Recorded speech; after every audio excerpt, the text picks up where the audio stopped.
आदाब। शैलेंद्र की गजल आपकी समातों की नजर।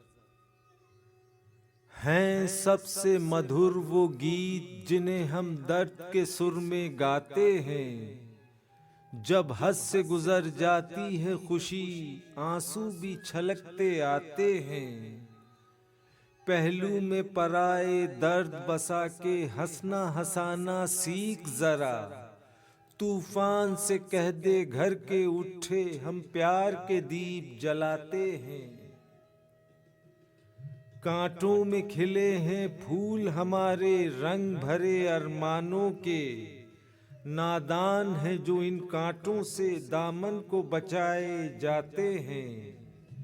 जब गम का अंधेरा घर आए, समझो कि सवेरा दूर नहीं।